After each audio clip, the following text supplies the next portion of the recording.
അസ്സലാമു അലൈക്കും. എൻ്റെ വീഡിയോയിലേക്ക് എല്ലാവർക്കും സ്വാഗതം.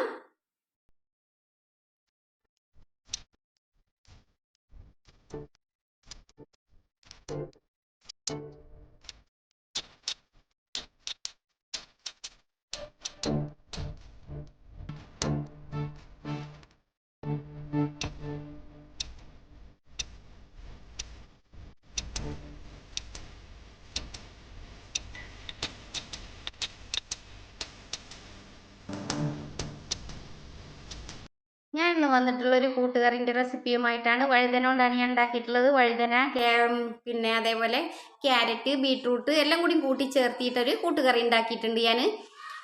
അപ്പോൾ വഴുതന വെണ്ട എന്നൊക്കെ പറഞ്ഞാൽ ആർക്കും ഇങ്ങനെ വലിയ ഇഷ്ടമില്ലാത്ത പച്ചക്കറികളാണ്. പക്ഷേ ഇത് കുട്ടികൾക്കൊക്കെ ഇഷ്ടമാവും. ഇതേപോലെ തന്നെ വെച്ചുണ്ടാക്കുകയാണെങ്കിൽ നല്ല ടേസ്റ്റ് തന്നെയാണ് കഴിക്കാൻ. അതേപോലെ വെറും ചോർക്കൊക്കെ നല്ല സദാ നമ്മളെ ചോർക്ക് നല്ല ടേസ്റ്റാണ് കഴിക്കാൻ. അപ്പം ഞാൻ വീഡിയോയിലേക്ക് പോവുകയാണ്. വീഡിയോ എല്ലാവർക്കും ഇഷ്ടമാവുകയാണെങ്കിൽ സബ്സ്ക്രൈബ് ചെയ്യാനും സപ്പോർട്ട് ചെയ്യാനും മറക്കരുത്. അപ്പോൾ ഇതൊക്കെ വഴുതന എന്നൊക്കെ പറഞ്ഞാൽ ഇതെല്ലാം ഞങ്ങളെ വീട്ടിൽ തന്നെ ഉള്ള സാധനങ്ങളാണ്. അപ്പോൾ നമുക്ക് അവിടെ പോയിട്ട് അതൊന്ന് പറിച്ചു കൊണ്ടുവരാം. അതിനു വേണ്ടി പോവുകയാണ് ഞാൻ. 3 തൈയും അത്യാവശ്യമൊക്കെ പാകത്തിന് ഞങ്ങളെ വീട്ടാവശ്യത്തിനുള്ള വഴുതനയൊക്കെ ഉണ്ടായിട്ടുണ്ട്. അതേപോലെ തന്നെയാണ് പിന്നെ ഒന്ന് മത്തൻ്റെ ഇല താളിപ്പും അയല പൊരിച്ചതും അച്ചാറും പപ്പടമാണ് ഇന്ന് കൂട്ടാൻ. അപ്പോൾ ഇനി ഇതൊക്കെ ഞാൻ പറിച്ചെടുത്തിട്ടുണ്ട്. ഇനി നമുക്കത് ഇതാണ് മത്തൻ്റെ ഇല, അതൊക്കെ ഒന്ന് പറിച്ചെടുത്തിട്ടുണ്ട്. ഇനി നമുക്കത് ഒക്കെ ഒന്ന് പണിയെടുക്കാം. അത് ഞാൻ വഴുതന കഷ്ണാക്കുകയാണ്.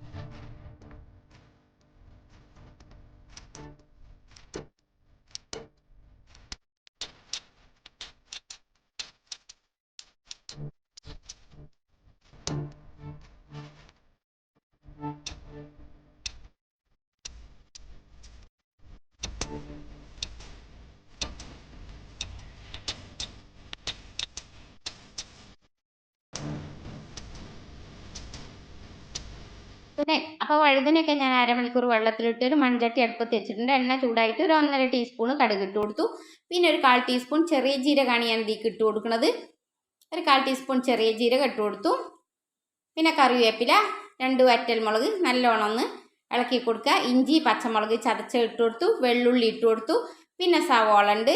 പിന്നെ ക്യാരറ്റും ബീട്രൂട്ടും, അത്രയും സാധനങ്ങളാണ് ഞാൻ ഇതിലേക്ക് എടുത്തിട്ടുള്ളത്. പിന്നെ വഴുതന, അതുകൊണ്ടാണ് കൂട്ടുകറി ഉണ്ടാക്കുന്നത്. നല്ലോണം ഒന്ന് വഴറ്റി യോജിപ്പിക്കുക. പിന്നെ ഒരു 1/2 ടീസ്പൂൺ ഉപ്പിട്ട് കൊടുത്തിട്ടുണ്ട്. ഉപ്പ് വേണമെന്നുണ്ടെങ്കിൽ ഈ വഴുതന ഇട്ട് കൊടുത്തതിന് ശേഷം നമുക്ക് അതിലേക്ക് ഇട്ട് കൊടുക്കാം. ഇനി അതിലേക്ക് ക്യാരറ്റും ബീട്രൂട്ടും അതും കൂടിയാണ് ഇട്ട് കൊടുക്കുന്നത്. ഈ ക്യാരറ്റ് ബീട്രൂട്ട് എന്നൊക്കെ പറഞ്ഞാൽ അത് മാത്രം വെച്ചൊരു ടേസ്റ്റ് ഉണ്ടാവില്ല. അതേപോലെ ഇതിൻ്റെയൊക്കെ കൂടെ കൂട്ടി വെച്ചാൽ നമുക്ക് നല്ല ടേസ്റ്റാണ്. അതേപോലെ ബീൻസിൻ്റെ കൂടെ വെച്ചിട്ട് തോരൻ വെക്കുക, അങ്ങനെയൊക്കെ ചെയ്താൽ ടേസ്റ്റാണ്. ഇനി ഏകദേശം വഴന്നു വന്ന് 1 ടീസ്പൂണ് മല്ലിപ്പൊടി, 1/4 ടീസ്പൂൺ കുരുമുളക് പൊടി, 1/4 ടീസ്പൂണ് വലിയ ജീരകപ്പൊടി, 1 ടീസ്പൂൺ മഞ്ഞൾപ്പൊടി ഞാൻ ഇട്ട് കൊടുത്തിട്ടുണ്ട്. അത് നല്ലോണം ഒന്ന് വഴന്നു വന്നതിന് ശേഷം തക്കാളി ഇട്ട് കൊടുക്കുക. തക്കാളി അവസാനമാണ് ഇട്ട് കൊടുക്കണം. മറ്റേ വലിയ സവാള കുറച്ച് മൂത്ത് കിട്ടാൻ ഭയങ്കര പ്രയാസമാവും. ഇനി അതിലേക്ക് ഞാൻ വഴുതന ഇട്ട് കൊടുത്തു. പിന്നെ ഒരു 1/2 കപ്പ് വെള്ളം ഒഴിച്ചു കൊടുക്കുക. കൂടുതൽ ഗ്രേവിയോട് കൂടി വേണമെന്നുള്ളവർക്ക് കൂടുതൽ വെള്ളം ഒഴിച്ചു കൊടുക്കുക. ഞാനൊരു പാകത്തിന് ഇങ്ങനെ അല്ലാതെ കായൊന്നും ഇല്ലാതെ ആക്കിയിട്ട് ആണ് ഞാൻ ഉണ്ടാക്കുന്നത്. അതുകൊണ്ട് ഞാൻ കുറച്ച് വെള്ളം ഒഴിച്ചു കൊടുത്തിട്ടുള്ളൂ. പിന്നെ വഴുതനല്ലേ പെട്ടെന്ന് വെന്ത് കിട്ടുന്ന സാധനം തന്നെയാണല്ലോ. ഒരു 3 മിനിറ്റോ 4 മിനിറ്റോ ഒക്കെ ലോ ഫ്ലെയിമിലിട്ടുണ്ട് വേവിച്ചാൽ, തിളച്ച് കഴിഞ്ഞതിന് ശേഷം വേവിച്ചാൽ നല്ല വെന്ത് കിട്ടും. പിന്നെ 2 ടീസ്പൂൺ സുർക്കി ഞാൻ ഒഴിച്ചു കൊടുത്തിട്ടുണ്ട്. ഈ പുളിയാണെങ്കിൽ പുളി ഒഴിച്ചു കൊടുക്കുക. ഞാൻ അപ്പോൾ ഇതിൽ സുർക്കിയാണ് ഒഴിച്ചു കൊടുത്തത്.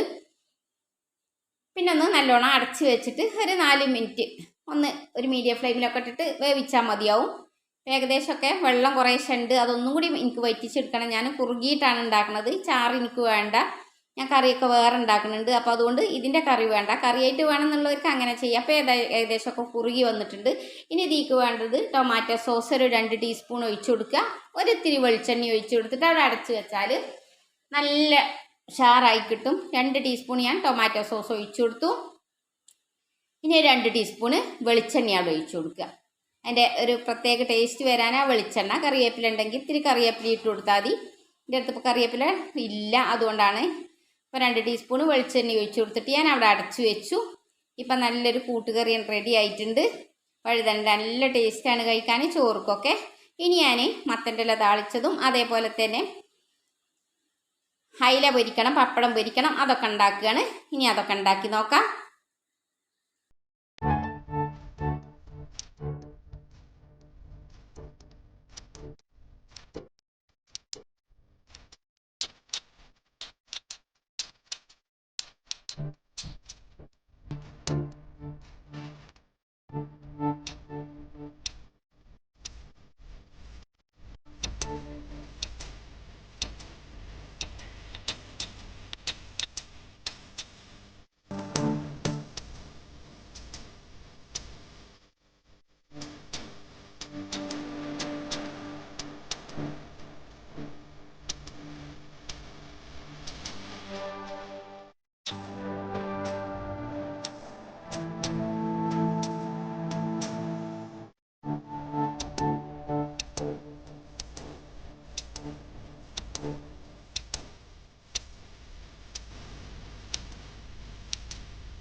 ഇപ്പം ഞാൻ കുളി നിസ്കാരമൊക്കെ കഴിഞ്ഞ് വന്ന് ചോറ് വിളമ്പി റെഡിയാക്കി വെച്ചിട്ടുണ്ട്. അത് കഴിക്കട്ടെ. നല്ല ടേസ്റ്റ് ഉണ്ട് കണ്ടിട്ട് തന്നെ. സാധാ നെല്ലുത്തരിൻ്റെ ചോറും 2 പപ്പടവും 2 അയില കഷ്ണവും അതേപോലെ തന്നെ കൂട്ടുകറിയും വഴുതന കൂട്ടുകറിയും അച്ചാറും അതൊക്കെ പോരെ ചോറുന്നാൻ. അതന്നെ ഇഷ്ടം പോലെ നല്ല ടേസ്റ്റ് ഉണ്ട്.